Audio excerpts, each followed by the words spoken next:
बिस्मिल्लाहिर्रहमानिर्रहीम। अस्सलाम वालेकुम everyone. Hopefully you all are doing well. This में काशिफ अशरफ। आज हम अपने पास पेपर में फाइनेंशियल स्टेटमेंट में ईयर 2014 रेगुलर का क्वेश्चन सॉल्व करेंगे। यानी हम अपने 5 ईयर में से ईयर 2014 रेगुलर का फाइनेंशियल स्टेटमेंट का क्वेश्चन सॉल्व करने जा रहे हैं और फाइनेंशियल स्टेटमेंट में इनकम स्टेटमेंट और बैलेंस शीट को बनाना सीखेंगे। तो काइंडली आप सबसे रिक्वेस्ट की जाती है कि आपके पास जो पास पेपर है, जो 5 ईयर है, ये आप सबके पास मौजूद होना चाहिए। जब हम क्वेश्चन सॉल्व कर रहे होंगे तो आप सबको ज़्यादा बेहतर तरीके से समझ में आएगा। तो काइंडली ईयर 2014 रेगुलर का सेक्शन सी का क्वेश्चन नंबर 8 निकाल लीजिए। अब हम फाइनेंशियल स्टेटमेंट में क्वेश्चन नंबर 8 का ए भी दिया हुआ और 8 का बी भी दिया हुआ। यानी ईयर 2014 रेगुलर में जो फाइनेंशियल स्टेटमेंट का सवाल है, इसमें हमारे पास एक क्वेश्चन 8 का पार्ट नंबर ए है और एक 8 का पार्ट नंबर बी है। तो पहले हम सॉल्व कर लेते हैं 8 के पार्ट नंबर ए को, फिर सॉल्व करेंगे 8 के पार्ट नंबर बी को। और जहन में रखिएगा ये बात, जो पार्ट नंबर ए है इसका ताल्लुक़ पार्ट नंबर बी से बिल्कुल भी नहीं है। यानी पार्ट नंबर 8 का पार्ट ए हम अलग सॉल्व करेंगे और 8 के पार्ट बी को हम अलग सॉल्व करेंगे।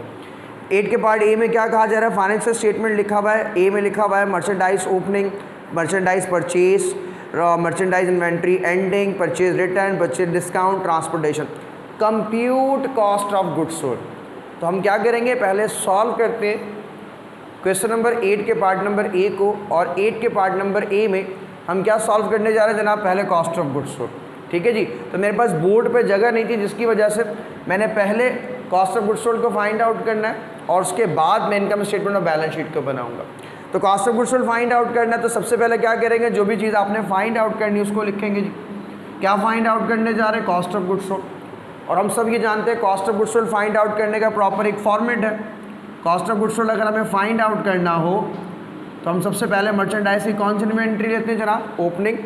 और मर्चेंडाइज की ओपनिंग इन्वेंट्री हमारे पास दी हुई है कितनी, 25,000। तो मर्चेंडाइज की ओपनिंग इन्वेंट्री ले लीजिए पहले 25,000। इसमें हम क्या करते हैं बेटा, ऐड करते हैं। किस चीज़ को ऐड करते हैं, परचेजेस को ऐड करते हैं। और ये हम सब अच्छी तरह से जानते हैं, ऐड परचेजेस तो लिखते हैं। अगर परचेज के साथ रिटर्न या डिस्काउंट हो तो पहले हम अपनी परचेज में से रिटर्न और डिस्काउंट को, यानी परचेज रिटर्न को और परचेज डिस्काउंट को माइनस करके परचेज को ऐड करते हैं ओपनिंग इन्वेंट्री में। और अगर इसके साथ कोई ट्रांसपोर्टेशन एन भी हो तो हम परचेज में से परचेज रिटर्न को और डिस्काउंट को पहले माइनस करेंगे। उसके बाद हम क्या करते हैं, ऐड करते हैं ट्रांसपोर्टेशन को। जो आंसर आएगा उसे मर्चेंडाइज की ओपनिंग इन्वेंट्री में प्लस किया जाता है। तो देखते हैं सवाल में क्या पूछा हुआ है। सबसे पहले मर्चेंडाइज ओपनिंग 25,000 दिया हुआ है। फिर मर्चेंडाइज परचेजेस कितना दिया हुआ, 1,33,000। 1,33,000। अगर सवाल में परचेज के साथ परचेज रिटर्न या डिस्काउंट हो तो पहले आप अपनी परचेज में से purchase return and purchase discount को जनाब माइनस कर लेंगे। तो इस क्वेश्चन में हमारे पास परचेज रिटर्न भी है और परचेज डिस्काउंट भी है। परचेज रिटर्न जनाब हमें कितने का दिया हुआ इस क्वेश्चन में, परचेज रिटर्न है हमारे पास 500 का। और अकाउंटिंग में जो वैल्यू माइनस होगी इसके साथ ब्रैकेट आता है। और परचेज डिस्काउंट हमें यहाँ पर दिया हुआ जनाब कितने का, 1,000 का। तो हम अपनी परचेज में से परचेज रिटर्न और डिस्काउंट को माइनस करते हैं। कौन सी परचेज आ जाएगी हमारे पास, नेट परचेज। और नेट परचेज आ जाएगी जनाब हमारे पास 1,31,500। अगर कोई ट्रांसपोर्टेशंस हो तो हम क्या करते हैं, नेट परचेजेस में ऐड कर लेते हैं जनाब किस चीज़ को, ट्रांसपोर्टेशन को और ट्रांसपोर्टेशन एन को। सवाल में ट्रांसपोर्टेशन एन भी हमें दिया हुआ है और ट्रांसपोर्टेशन एन दिया हुआ कितने का जनाब, 800 का। अब हम क्या करेंगे, मर्चेंडाइज और नेट परचेजेस में ऐड कर लेंगे किस चीज़ को, ट्रांसपोर्टेशन को। और नेट परचेज हमारे पास कितना आ रहा है, 1,31,500। इसमें प्लस कर दें 800 को तो आपके पास क्या आ जाएगा, टोटल परचेज। और टोटल परचेज आ जाएगा 1,32,300। मर्चेंडाइज ओपनिंग में टोटल परचेज को प्लस कर लिया जाए तो जनाब हमारे पास क्या आएगा, merchandise available for sales. So merchandise available for sales कितना हो जाएगा भाई 1,32,000, 25,000, तो आपके पास आंसर आएगा 1,57,300। इसमें से लेस कर दीजिए किस चीज़ को जनाब, आप लेस कर दें मर्चेंडाइज अवेलेबल फॉर सेल में से मर्चेंडाइज की कौन सी इन्वेंट्री को जनाब, एंडिंग इन्वेंट्री को क्या कर दें, माइनस कर दें। और मर्चेंडाइज की एंडिंग इन्वेंट्री सवाल में दी हुई कितने की, 18,000 की। तो 18,000 को क्या करेंगे आप, लेस करेंगे। तो 157,000 में से 18,000 को लेस करें तो हमारे पास आंसर आएगा क्या चीज़ जनाब, कॉस्ट ऑफ गुड्स सोल्ड। और कॉस्ट ऑफ गुड्स सोल्ड आ जाएगा 1,39,300। ठीक है जनाब। तो हमारे पास क्वेश्चन नंबर 8 का पार्ट ए का जो आंसर आ रहा है कॉस्ट ऑफ गुड्स सोल्ड का 1,39,300। अब जहन में रखने वाली बात यह है कि पार्ट ए का ताल्लुक पार्ट बी से पार्ट बी से कोई ताल्लुक नहीं, यानी पार्ट ए की कॉस्ट ऑफ गुड्स सोल्ड जो है इसका ताल्लुक क्वेश्चन नंबर 2 की कॉस्ट ऑफ गुड्स सोल्ड से नहीं है। वो एक अलग सवाल है, ये एक अलग सवाल है। ठीक है जी। तो अब हम सॉल्व करने जा रहे हैं क्वेश्चन नंबर 8 का पार्ट नंबर बी। कह रहे द फॉलोइंग बैलेंसेस या balanced of the Qasim and company on December 31, 2000 were as under. ठीक है जी। तो हमारे पास पूरे 5 ईयर में ये एक ऐसा सवाल है जिसमें हमारे पास ट्रायल बैलेंस में एक मिसिंग अमाउंट भी दिया हुआ है। बच्चा इसमें मिस्टेक क्या करेगा, पहले सवाल में 8 के ए में पूछा हुआ है cost of goods sold find out करें। 8 के पार्ट बी में ट्रायल बैलेंसेस में आपके पास जो कॉस्ट ऑफ गुड्स सोल्ड का अमाउंट है वो मिसिंग है। तो बच्चा करेगा क्या मिस्टेक, 8 का पार्ट ए का कॉस्ट ऑफ गुड्स सोल्ड निकालेगा और उसको पार्ट बी में पुट कर देगा और समझेगा ये इसकी cost of goods sold. I repeat again, question number 8 ए का ताल्लुक बी से नहीं है, हम बी को अलग सॉल्व करेंगे। ये वो वाहिद सवाल है पूरे 5 ईयर में जिसमें आपके पास ट्रायल बैलेंस में कुछ मिसिंग है। बेटा जहन में हमने एक बात को रखना है, अगर ट्रायल बैलेंस में कोई अमाउंट मिस हो और आपके पास ट्रायल बैलेंस की एक डेबिट साइड हो और एक क्रेडिट साइड हो, उनमें से कोई एक अमाउंट मिस हो, यानी डेबिट या क्रेडिट में से कोई एक अमाउंट मिस कर दिया जाए, जैसे हमारे पास ट्रायल बैलेंस में कैश लिखा हुआ है, रिसीवेबल लिखा हुआ है, मर्चेंडाइज बिगनिंग लिखा हुआ है, प्रीपेड इंश्योरेंस, फिर इसके बाद क्रेडिट साइड पे नोट्स पेएबल, अनएड कमीशन, कासिम कैपिटल सेल्स दिया हुआ 1,20,000 और कॉस्ट ऑफ गुड्स सोल्ड के ऊपर क्वेश्चन मार्क है। फिर इसके बाद डेबिट साइड पे सैलरीज एक्सपेंस दिया हुआ है, ऑफिस सप्लाईज और रेंट एक्सपेंस। बेटा अगर ट्रायल बैलेंस में से कोई भी एक अमाउंट मिसिंग हो तो आपने फाइंड आउट कैसे करना है। हम जानते हैं ट्रायल बैलेंस की डेबिट साइड और क्रेडिट साइड का आंसर इक्वल आता है। अगर इनमें से कोई एक भी अमाउंट मिस हो तो आपने क्या करना है, दोनों साइड का सम कर लीजिए। मिसाल के तौर पर मैं डेबिट का सम करूँ 1 लाख रुपये है और क्रेडिट साइड पे कोई एक अमाउंट मिस है और उसका आंसर आ रहा है 90,000, तो आप क्या कर लीजिएगा, डेबिट और क्रेडिट का पहले तो टोटल कर लीजिएगा। यानी हमारे पास यहाँ जो डेबिट साइड दिए हुए, डेबिट साइड का अगर मैं सम करूँ तो हमारे पास डेबिट साइड के सम का आंसर आएगा 1 लाख कितना जनाब, 60,000। और ऐसे ही अपनी क्रेडिट साइड का सम कर लीजिएगा और क्रेडिट साइड का सम आएगा कितना, 3 लाख। यानी डेबिट के तमाम अमाउंट्स का सम कर लें 1,60,000 और क्रेडिट की तमाम वैल्यू का सम कर लें, आपके पास आएगा 3 लाख। आप दोनों का डिफरेंस ले लीजिए, 3 लाख में से आप 1,60,000 को माइनस कर दीजिए, जो मिसिंग फिगर है, यानी 3 लाख में से 160 को माइनस करेंगे, आंसर आएगा 1,40,000। तो ये 1,40,000 हमारा मिसिंग फिगर है। तो काइंडली सब अपने जो ट्रायल बैलेंस है उसके डेबिट और क्रेडिट का सम करके दोनों का डिफरेंस ले लीजिएगा और इन दोनों का जो डिफरेंस आएगा ये कहलाएगा हमारा कॉस्ट ऑफ गुड्स सोल्ड। इससे पहले हम कॉस्ट ऑफ गुड्स सोल्ड किसी और तरीके से फाइंड आउट करते थे, मर्चेंडाइज ओपनिंग प्लस परचेजेस, ठीक है, फिर उसके बाद लेस मर्चेंडाइज एंडिंग। अब कॉस्ट ऑफ गुड्स सोल्ड कैसे फाइंड आउट किया, मिसिंग फिगर है जी, आपके पास ट्रायल बैलेंस में कॉस्ट ऑफ गुड्स सोल्ड लिखा हुआ और क्वेश्चन मार्क, तो आपने दोनों साइड का सम किया और दोनों साइड का सम करने के बाद डिफरेंस ले लिया। तो ये डिफरेंस जो आपके पास आएगा इसे कॉस्ट ऑफ गुड्स सोल्ड के क्वेश्चन मार्क वाली जगह पर लिख देंगे, यानी कॉस्ट ऑफ गुड्स सोल्ड आएगा 1,40,000। जहन में रखना अपने इस बात को। तो सबसे पहले रिक्वायर्ड में हमसे क्या पूछा जी, आपके पास ट्रायल बैलेंस दिया हुआ है, उसके बाद डेटा फॉर एडजस्टमेंट दिया हुआ है और इनकम स्टेटमेंट बैलेंस शीट बनानी है। रिक्वायर्ड में हम क्या करने जा रहे हैं, इनकम स्टेटमेंट बनाने जा रहे हैं। बेटा इनकम स्टेटमेंट बनाने का फॉर्मेट क्या होता है मेरे बेटा, सबसे पहले हम क्या करते हैं, जिस कंपनी के लिए जिस बिज़नेस के लिए काम करते हैं उस बिज़नेस का नाम लिख लेते हैं जी। ईयर 2014 रेगुलर, क्वेश्चन नंबर 8 का पार्ट नंबर बी। सबसे पहले उस बिजनेस का नाम लिखेंगे, कासिम एंड कंपनी। क्या बना रहे हैं जी, इनकम स्टेटमेंट। किस पीरियड के लिए, फॉर द पीरियड एंडेड दिसंबर 31 2013 के लिए हम काम कर। तो आप क्या करते हैं, सबसे पहले इनकम स्टेटमेंट बनाते वक्त सबसे पहले सेल्स रेवेन्यू को लेते हैं। सवाल में देखिएगा सेल्स रेवेन्यू गिवन है हमारे पास, तो हम क्या करेंगे, सबसे पहले सेल्स रेवेन्यू को लेते हैं जनाब। सेल्स रेवेन्यू में से या सेल्स में से हम क्या करते हैं, लेस करते हैं कॉस्ट, सॉरी सेल्स रिटर्न को और सेल डिस्काउंट को। तो देख लीजिएगा हमारे पास कोई सेल्स रिटर्न या सेल डिस्काउंट तो मौजूद नहीं है, तो हमारे पास जो सेल्स दी हुई है वो जनाब दी हुई है कितने की, 1,20,000 की, और इसके साथ कोई सेल्स रिटर्न या सेल डिस्काउंट मौजूद नहीं है। तो हम डायरेक्टली सेल्स को यानी सेल्स रेवेन्यू को फाइनल कॉलम में लिख लेंगे, और सेल्स रेवेन्यू जो हमारे पास सवाल में दिया हुआ है जनाब कितने का दिया हुआ, 1,20,000 का।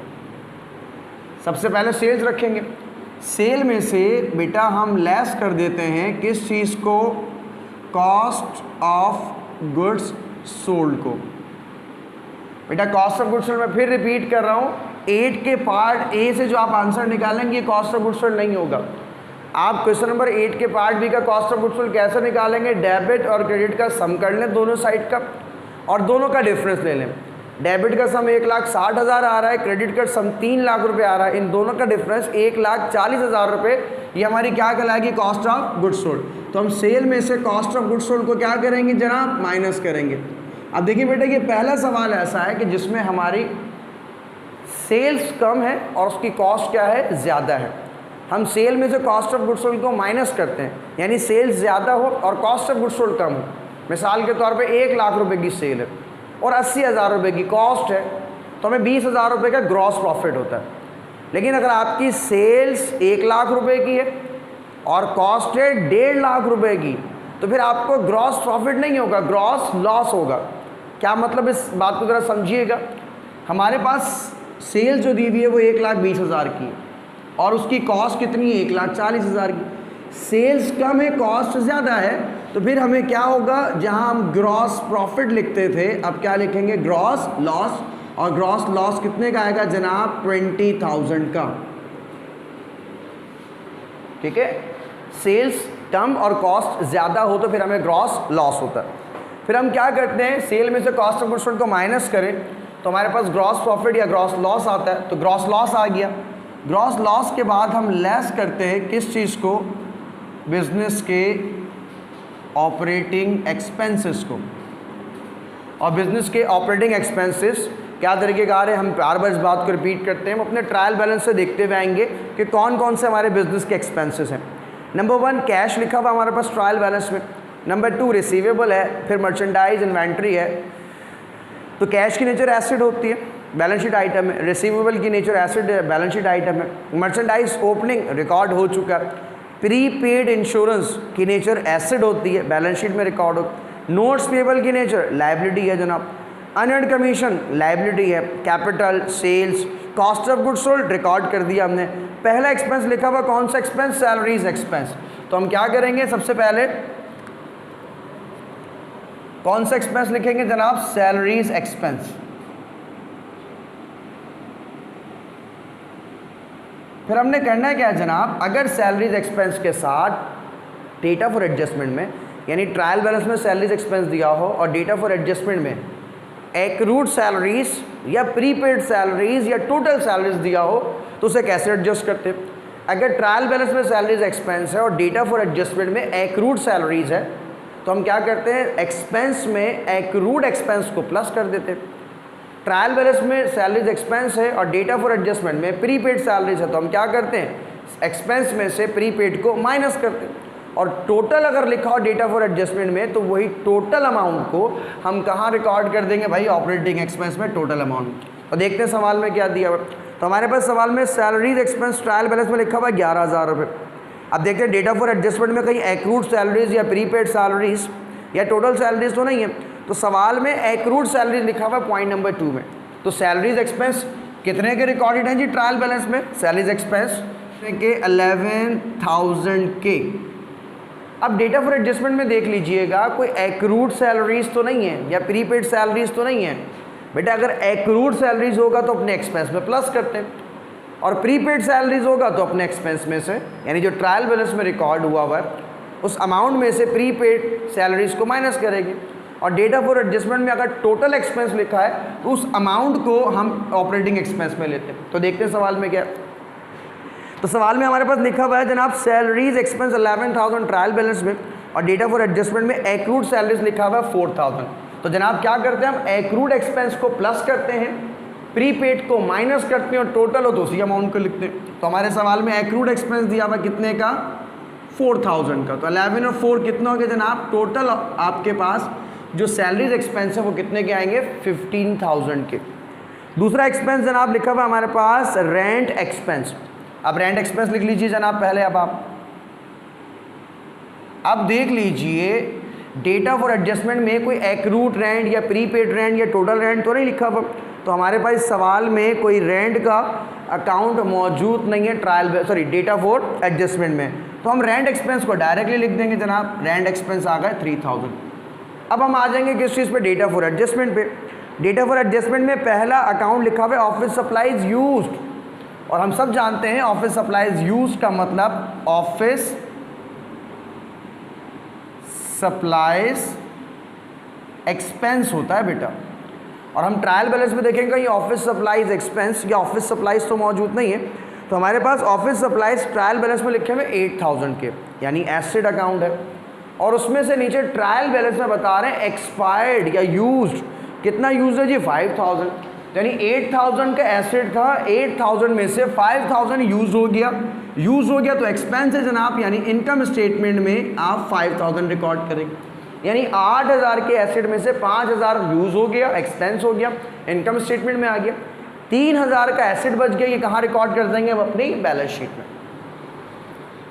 आगे देखते हैं जी नेक्स्ट एक्सपेंस हमारे पास। नेक्स्ट एक्सपेंस हमारे पास लिखा हुआ जी, आपके पास लिखा हुआ एक्रूड सैलरीज, हम रिकॉर्ड कर चुके हैं एक्रूड सैलरीज को। फिर लिखा हुआ जी हमारे पास नेक्स्ट लिखा हुआ कमीशन एंड इनकम अकाउंट है। फिर लिखा हुआ बैड डेट एक्सपेंस। कौन सा एक्सपेंस जनाब, बैड डेट एक्सपेंस। और बैड डेट एक्सपेंस कह रहे हैं कितने परसेंट है, 2% सेल्स का। 2% कैसे निकालेंगे सेल्स का, सेल्स है 1,20,000, इसका 2% कैसे लेंगे, मल्टीप्लाई बाय 2 करेंगे और डिवाइडेड बाय 100 कर देंगे। तो आपके पास आंसर आ जाएगा जनाब कितने का 2,400। ठीक है जी। उसके बाद नेक्स्ट हमारे पास क्या लिखा हुआ है, insurance expired during the year 6,000। Expired है तो इसका मतलब है जनाब ये क्या कहलाएगा हमारा इंश्योरेंस एक्सपेंस। अब ट्रायल बैलेंस में देखिएगा कोई प्रीपेड इंश्योरेंस या इंश्योरेंस एक्सपेंस तो नहीं है, तो ट्रायल बैलेंस में हमारे पास लिखा हुआ है प्रीपेड इंश्योरेंस 20,000 का। डेटा फॉर एडजस्टमेंट में बता रहे हैं इंश्योरेंस एक्सपायर्ड 20,000 में से 6,000 का एक्सपेंस हो चुका है। यानी अब आप क्या करेंगे, 20,000 के एसेट में से 6,000 एक्सपेंस हो गया, तो आप इंश्योरेंस एक्सपेंस कितने का रिकॉर्ड करेंगे इनकम स्टेटमेंट में 6,000 का। 20 में से 6 एक्सपेंस हो गया, इनकम स्टेटमेंट में आ जाएगा। बाकी 14 बच गया एसेट, ये कहाँ रिकॉर्ड किया जाएगा, बैलेंस शीट में। अब नेक्स्ट एक्सपेंस देख लेते हैं जी हमारे पास। तो हमारे पास तमाम एक्सपेंसेस कंप्लीट हो गए और कोई ऑपरेटिंग एक्सपेंस नहीं है। अब हमने क्या करना है, इन तमाम ऑपरेटिंग एक्सपेंस का टोटल करना है जनाब। तो टोटल ऑपरेटिंग एक्सपेंस आएगा हमारे पास। तो 15 और 3 कितना हो गया 18, 18 और 5 कितना हो गया 23, 23 एंड 2 25 एंड 6 31, 31,400। हम क्या करेंगे, अपने ग्रॉस लॉस में से ऑपरेटिंग एक्सपेंस को माइनस करेंगे। भाई कारोबार में पहले से ही लॉस हुआ हुआ है, और कितने का लॉस हुआ हुआ है 20,000 का लॉस है, और मज़ीद उसने एक्सपेंसेस भी अदा करने, तो भाई अब उसको क्या होगा, प्रॉफिट होगा लॉस होगा। तो अंडरस्टूड सी बात है, इसको मज़ीद लॉस होगा। और मैथमेटिकली भी ये वैल्यू भी माइनस की 20,000, 31,000 भी माइनस, तो माइनस माइनस क्या होगा प्लस करेंगे। तो आपके पास जो ग्रॉस लॉस है वो 20,000 का और ऑपरेटिंग एक्सपेंस है 31,400 के। तो बेटा इन दोनों को प्लस कर लीजिए तो कितना आएगा 51,400, और ये 51,400 का क्या कहलाएगा ऑपरेटिंग लॉस। मैं इसे लॉस, कौन सा लॉस लिख रहा हूँ बेटा? Operating loss. ऑपरेटिंग लॉस क्यों? क्योंकि हमारे पास सवाल में एक सोर्स ऑफ इनकम और भी है। अगर कोई सेल्स के अलावा कोई अदर सोर्स ऑफ इनकम हो, लाइक कमीशन इनकम, कोई रेंट इनकम, तो फिर हम लॉस को या इनकम को ऑपरेटिंग लॉस या ऑपरेटिंग इनकम कहते हैं। अब हम क्या करेंगे? हेडिंग डालेंगे ऐड क्या चीज़? Other source of income. और अदर सोर्स ऑफ इनकम में हमारे पास कौन सी इनकम दी हुई? I think commission income. तो ट्रायल बैलेंस में लिखा हुआ है अनएर्न्ड कमीशन 10,000 और डेटा फॉर एडजस्टमेंट में लिखा हुआ है कमीशन अर्न्ड 7,000। यानी अनएर्न्ड की नेचर बेटा क्या होती है? लायबिलिटी। ट्रायल बैलेंस में अनएर्न्ड कमीशन रिकॉर्ड हुआ हुआ है कितने का बेटा? आपके पास 10,000 का, और उसमें से डेटा फॉर एडजस्टमेंट में बता रहे कमीशन अर्न कर लिया, कमा लिया कितने का? 7,000 का। तो हम इनकम स्टेटमेंट में तो इनकम लेंगे जनाब, तो हमारी कमीशन इनकम कितने की हो गई जनाब? यहाँ पर 7,000 की। अब 10,000 का अनएड था, 10,000 के अनएड में से आई थिंक 10,000 है, 20,000 है, ठीक है जी। 10,000 का अनएड कमीशन है। 10,000 के अनएड कमीशन में से कमीशन कितना अर्न कर लिया हमने? 7,000। बाकी 3,000 का अनएड बच गया, लायबिलिटी है। कहाँ रिकॉर्ड करेंगे? बैलेंस शीट में। तो अभी हम क्या कर रहे हैं जनाब? ऐड कर रहे हैं। तो देखिए बेटा हमारे पास लॉस ज़्यादा है और इनकम कम है, तो इसका मतलब है लॉस ज़्यादा है तो हमारे पास नेट इनकम आएगी, नेट लॉस। लॉस की अमाउंट ज़्यादा तो क्या आएगा जनाब? Net loss. और इनकम की अमाउंट ज़्यादा हो तो नेट इनकम आएगी। तो 51,400 में से हम माइनस करें 7,000 को, तो आपके पास आंसर आएगा 44,400। ठीक है जी। होपफुली कि आपको इनकम स्टेटमेंट समझ में आया होगा। अब हम किसको बनाने जा रहे हैं? अपनी बैलेंस शीट को। बैलेंस शीट बनाने का प्रॉपर फॉर्मेट है, और बैलेंस शीट हम किस तरीके से बनाते हैं हम सब जानते हैं कि इनकम स्टेटमेंट में हम रेवेन्यू और एक्सपेंसेस को रिकॉर्ड करते हैं। हम अपने एसेट, लायबिलिटी और बैलेंस शीट को रिकॉर्ड करते हैं कहाँ पर? बैलेंस शीट में। और बैलेंस शीट बनाने का बेटा एक प्रॉपर फॉर्मेट है हमारे पास, जिसके तहत हमने बैलेंस शीट को बनाना है। नंबर 1, हम क्या करते हैं जब बैलेंस शीट बनाते हैं तो बैलेंस शीट बनाते वक्त जिस कंपनी के लिए वर्क कर रहे हैं सबसे पहले उस कंपनी का नाम लिखते हैं। तो किस कंपनी के लिए वर्क कर रहे हैं? कास्टम एंड कंपनी के लिए। सेकंड लाइन में क्या शो करते हैं जी? हम क्या बनाने जा रहे हैं जी? Balance sheet. तो आपने बैलेंस शीट लिखा है सेकंड लाइन। थर्ड लाइन में क्या लिखते हैं हम? As on. बैलेंस शीट में क्या लिखा जाता है जनाब? As on December 31, 2013। अब बैलेंस शीट की हमारे पास 2 साइड्स होती हैं, 2 साइड्स हैं हमारे पास। पहली साइड को क्या कहते हैं बेटे? हम लेफ्ट हैंड साइड को क्या कहते हैं? बैलेंस शीट के लेफ्ट हैंड साइड को क्या कहा जाता है? एसेट, या बैलेंस शीट के लेफ्ट हैंड साइड पर एसेट आते हैं। राइट हैंड साइड को बेटा हम क्या कहते हैं? इक्विटीज़ कहते हैं, या राइट हैंड साइड पर इक्विटीज़ आती हैं। एसेट के साथ एक कॉलम किसका बनेगा जनाब? अमाउंट का। और इक्विटीज़ के साथ भी एक कॉलम किसका बनता है? अमाउंट का। अब हम सब जानते हैं कि लेफ्ट हैंड साइड पर जब एसेट आते हैं बेटा, there are the 2 types of asset.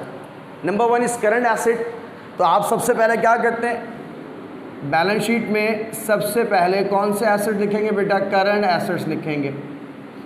अब करंट एसेट्स क्या क्या होते हैं? Cash, bank, account receivable, bill receivable, note receivable, ठीक है, मर्चेंडाइज, इन्वेंट्री, प्रीपेड और ऑफिस सप्लाईज। ये सब हमारे कौन से एसेट्स कहलाते हैं? करंट एसेट्स कहलाते हैं। अब देखिए आपके पास सवाल में जो करंट एसेट्स होंगे जो दिए हुए हों उन तमाम को यहाँ लिखिएगा। तो करंट एसेट में सबसे पहला एसेट कौन सा आता है जनाब? हमारे पास कैश का। तो पहला एसेट हम कैश लिखने जा रहे हैं जी। पहला एसेट हमारे पास कैश आता है। तो कैश मौजूद है क्वेश्चन में? यस। तो ट्रायल बैलेंस में डेबिट साइड पे 40,000 का कैश दिया हुआ। कैश के बाद बेटा दूसरा नॉन करंट एसेट देखते हैं, बैंक। अगर मौजूद हो तो लिखिएगा। तो इस सवाल में बैंक मौजूद नहीं है। फिर हम देखते हैं अकाउंट रिसीवेबल है हमारे पास। तो यस, आपके पास अकाउंट रिसीवेबल जो है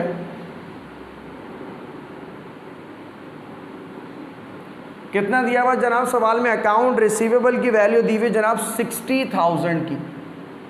बेटा रिसीवेबल के साथ अगर allowance for bad debt trial balance में या डेटा फॉर एडजस्टमेंट में या दोनों में दिए हुए हों तो हम अपने रिसीवेबल में से पहले लेस कर देते हैं किस चीज़ को?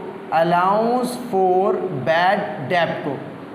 अगर गिवन हो तो बेटा हम देखते हैं हमने ट्रायल बैलेंस में कोई अलाउंस फॉर बैड डेब्ट तो मौजूद नहीं है, तो हमारे पास ट्रायल बैलेंस में मौजूद नहीं है। फिर देखते हैं डेटा फॉर एडजस्टमेंट में अलाउंस फॉर बैड डेब्ट है, यस। तो डेटा फॉर एडजस्टमेंट में हमने बैड डेब्ट एक्सपेंस कैलकुलेट किया था कितने का, 2400 का, यानी डेटा फॉर एडजस्टमेंट में हमारे पास अलाउंस फॉर बैड डेब्ट मौजूद है 2400 के। बेटा अगर दोनों में होता, यानी ट्रायल बैलेंस में भी अलाउंस फॉर बैड डेब्ट होता और डेटा फॉर एडजस्टमेंट में भी होता, यानी ट्रायल बैलेंस में क्रेडिट साइड पे लिखा होता और डेटा फॉर एडजस्टमेंट में भी मौजूद हो, तो हम दोनों वैल्यू को प्लस करके रिसीवेबल में से माइनस करते। अगर ट्रायल बैलेंस में गिवन ना हो तो जो डेटा फॉर एडजस्टमेंट का अलाउंस फॉर बैड डेब्ट है सिर्फ उसी को माइनस कर दीजिए, यानी कितना माइनस करते हैं, 2400 जो हमने इनकम स्टेटमेंट में कैलकुलेट किया 2400 का। 60,000 में से 2400 को माइनस करेंगे तो 57,000 एंड कितना आएगा हमारे पास 600। ठीक है जनाब। फिर हम देखते हैं कोई नोट रिसीवेबल मौजूद है हमारे पास या कोई बिल्स रिसीवेबल मौजूद है। अगर नोट रिसीवेबल, बिल रिसीवेबल हो तो फिर उनको लिखिएगा। फिर देखते हैं मर्चेंडाइज इन्वेंट्री। तो इस सवाल में हमारे पास मर्चेंडाइज की एंडिंग इन्वेंट्री सवाल में गिवन नहीं है, कॉस्ट ऑफ गुड्स सोल्ड दिया हुआ है और कॉस्ट ऑफ गुड्स सोल्ड के साथ मर्चेंडाइज की ओपनिंग इन्वेंट्री दी हुई है। और हम सब जानते हैं कि बैलेंस शीट में ओपनिंग इन्वेंट्री नहीं आती जनाब, बैलेंस शीट में मर्चेंडाइज की कौन सी इन्वेंट्री, एंडिंग इन्वेंट्री आती है। तो अभी मैं यहाँ पर मर्चेंडाइज की एंडिंग इन्वेंट्री लिख रहा हूँ, उसका अमाउंट नहीं लिख रहा। ये हम लास्ट में देखेंगे किस तरह से कैलकुलेट करते। जैसे हमने इनकम स्टेटमेंट में देखा कॉस्ट ऑफ गुड्स सोल्ड हमें गिवन थी ट्रायल बैलेंस में, यानी डेटा ट्रायल बैलेंस में डेबिट और क्रेडिट साइड पर अमाउंट्स गिवन थी और कॉस्ट ऑफ गुड्स सोल्ड के आगे क्वेश्चन मार्क था। तो हमने कैसे निकाला ट्रायल बैलेंस की दोनों साइड को, यानी आपके पास डेबिट साइड और कौन सी साइड, क्रेडिट साइड, दोनों को सम कर लिया जनाब। और सम करने के बाद दोनों का डिफरेंस लेके हमने कॉस्ट ऑफ गुड्स सोल्ड निकाला था। जैसे ट्रायल बैलेंस में डेबिट साइड का सम आया था 1,60,000 रुपये और क्रेडिट साइड का सम आया था 3 लाख रुपये। तो हमने दोनों का डिफरेंस लेके 1,40,000 कॉस्ट ऑफ गुड्स सोल्ड निकाला था। अब यहाँ पर भी हम ऐसे ही मर्चेंडाइज निकालेंगे एंडिंग इन्वेंट्री को। तो अभी मर्चेंडाइज की एंडिंग इन्वेंट्री को सेम रहने दीजिए जनाब। फिर हम देखते हैं कोई प्रीपेड्स है हमारे पास। तो यस, क्वेश्चन में हमारे पास प्रीपेड इंश्योरेंस था। अब हम देखते हैं ट्रायल बैलेंस में प्रीपेड इंश्योरेंस कितने के जी। तो ट्रायल बैलेंस में प्रीपेड इंश्योरेंस है 20,000 के। देखिएगा क्या डेटा फॉर एडजस्टमेंट में प्रीपेड इंश्योरेंस या इंश्योरेंस एक्सपायर्ड तो नहीं है, तो हमारे पास ट्रायल बैलेंस में है प्रीपेड इंश्योरेंस 20,000 का और insurance expired during the year कितने का लिखा हुआ जी, डेटा फॉर एडजस्टमेंट में 6,000। बेटा आपके पास प्रीपेड इंश्योरेंस था 20,000 का, डेटा फॉर एडजस्टमेंट में बता रहे 6,000 एक्सपायर हो चुका है। 20,000 में से 6,000 एक्सपेंस हो गया। अब कितने का प्रीपेड बच गया, तो 20,000 में से 6,000 को माइनस करने के बाद प्रीपेड इंश्योरेंस बचा कितने का, 14,000 का। क्लियर। अब हमने क्या करना है जी, प्रीपेड इंश्योरेंस के बाद देख लीजिए कोई ऑफिस सप्लाईज है हमारे पास। तो ऑफिस सप्लाईज अगर होगा तो हम ऑफिस सप्लाईज को भी लेंगे। तो ऑफिस सप्लाईज ट्रायल बैलेंस में पहले देखिए जी, ऑफिस सप्लाईज ट्रायल बैलेंस में 8,000 का है और office supplies use 5,000, data for adjustment में लिखा हुआ है। बेटा 8,000 का ऑफिस सप्लाईज एसेट है हमारा, 8,000 रुपये का एसेट था। डेटा फॉर एडजस्टमेंट में बता रहे ऑफिस सप्लाईज यूज यानी एक्सपेंस हो गया। कितने का एक्सपेंस हुआ, तो ऑफिस सप्लाईज एक्सपेंस जो हुआ हमारा 5,000 का हुआ, यानी 8,000 का ऑफिस सप्लाईज था, 8,000 में से 5,000 एक्सपेंस हो गया। अब एसेट कितने का बच गया भाई, 8,000 में से 5,000 को क्या कर दें हम, माइनस। तो आप ऑफिस सप्लाईज कितने का लेंगे जनाब, यहाँ पर 3,000 का। ठीक है जी। अब इसके बाद हम कौन से एसेट लिखते हैं, हेडिंग डालते हैं नॉन करेंट एसेट्स की। अगर मौजूद हो तो नॉन करेंट एसेट लिखिएगा। नॉन करेंट एसेट क्या क्या होते हैं, like land, building, furniture, equipment, automobile, machinery, plant, these all are you can say that the non current assets। अब नॉन करेंट एसेट दिए हुए हो तो हम उनको लिखेंगे। तो इस सवाल में हमारे पास देख लेते हैं कौन से नॉन करेंट एसेट है। तो इस सवाल में हमारे पास कोई भी नॉन करेंट एसेट मौजूद नहीं है। अगर होता तो बेटा हम नॉन करेंट एसेट की हेडिंग डाल के लिख लेते। ठीक है जी। जहन में रखिएगा मर्चेंडाइज की एंडिंग इन्वेंट्री का अमाउंट हमने नहीं लिखा हुआ, ये हम लास्ट में कैलकुलेट करेंगे। फिर इक्विटीज साइड पे टू थिंग्स है हमारे पास बेटा। नंबर 1, इक्विटीज़ में पहली चीज़ हम क्या लिखते हैं बेटा, अपनी लायबिलिटीज़ को। There are the 2 types of liabilities, current liabilities and non current liabilities.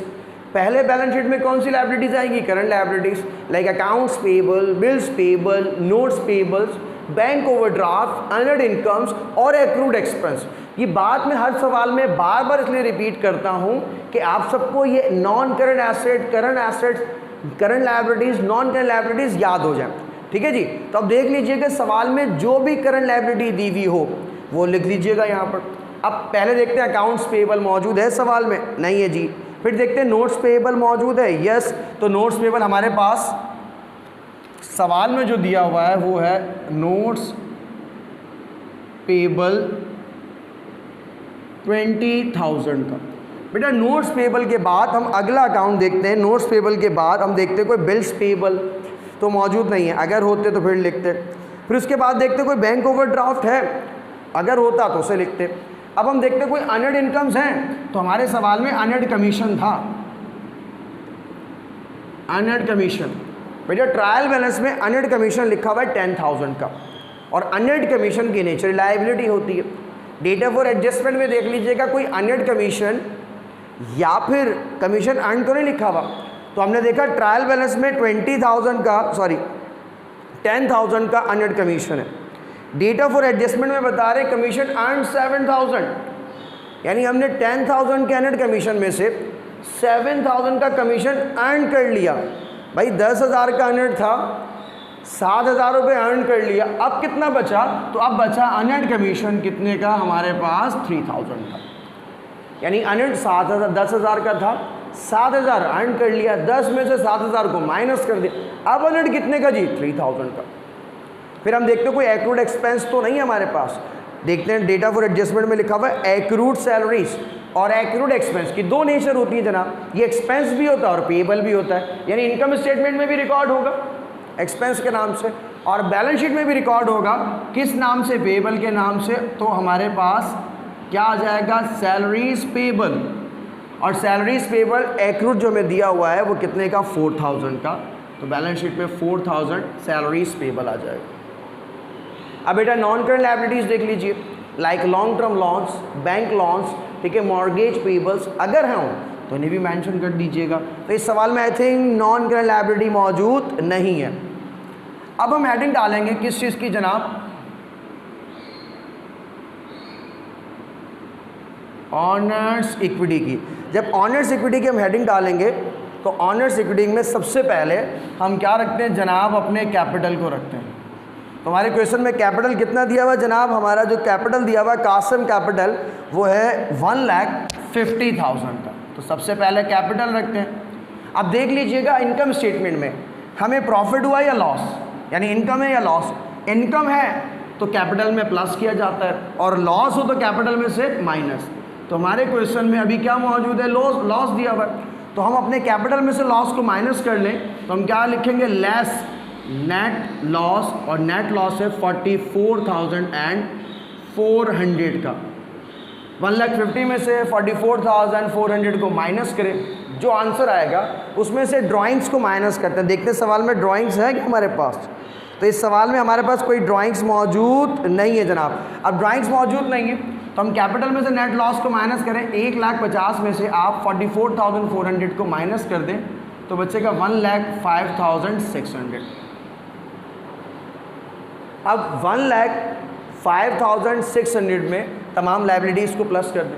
अच्छा, हमने स्टार्ट में कहा कि हमने मर्चेंडाइज की वैल्यू को लिखा और इसका अमाउंट नहीं लिखा। भैया बैलेंस शीट कैसे बनाए? एक अमाउंट तो मौजूद नहीं है। तो बेटा याद रखिएगा जहाँ पर दो साइड इक्वल आती हो, like trial balance, like balance sheet, अगर इनमें से कोई एक अमाउंट मिसिंग हो, गिवन ना हो, तो बेटा आप दोनों साइड का सम कर लें, लाइक अपने एसेट और अपनी इक्विटीज़ का सम कर लें। और बेटा इनका सम करके दोनों का डिफरेंस ले लीजिए। जो डिफरेंस आएगा वो हमारी मर्चेंडाइज एंडिंग दे दी जाएगी। ठीक है जनाब, I repeat again, merchandise ending कैसे निकालेंगे? आप दोनों साइड का सम कर लें, पहले इक्विटीज़ और फिर एसेट का सम कर लें। तो इक्विटीज़ में तमाम अमाउंट लिखे हुए हमारे पास, तो हमारे पास इक्विटीज़ का सम कितना आएगा? 1,05,000 आपके पास, प्लस फिर कितना जी? 4,000, 1,09,000 और कितना आपके पास 3, 1 लाख कितना होगा? 12 और 20। तो आपके पास आंसर आएगा इक्विटी साइड का जो टोटल आएगा, टोटल इक्विटीज़ आएगा 1,32,600। और हम सब जानते हैं जो इक्विटीज़ का सम है यही टोटल एसेट का सम आएगा। अब हम क्या करें, यहाँ पर तो अमाउंट मौजूद नहीं है, तो हम तमाम एसेट का किसके अलावा, मर्चेंडाइज के अलावा तमाम एसेट्स का सम कर लें, तो हमारे पास इन तमाम एसेट का 40,000, 57,600, 14,000, 3,000, इन तमाम वैल्यूज़ का सम कर लें तो इनका सम आएगा 1,14,600। अब आप क्या कर रहे हैं, 1,14,600 को 1,32 में से क्या करते हैं, माइनस, यानी इक्विटी के सम में से एसेट के सम को माइनस कीजिए तो इन दोनों का डिफरेंस आएगा कितना जनाब, 18,000। और अब हमारे पास टोटल एसेट्स भी कितने के हो जाएंगे, 1,32,600। ठीक है जी, जहाँ काम खत्म होगा डबल लाइन ड्रॉ करेंगे, पुटिंग करके इसे हम क्लोज करते हैं।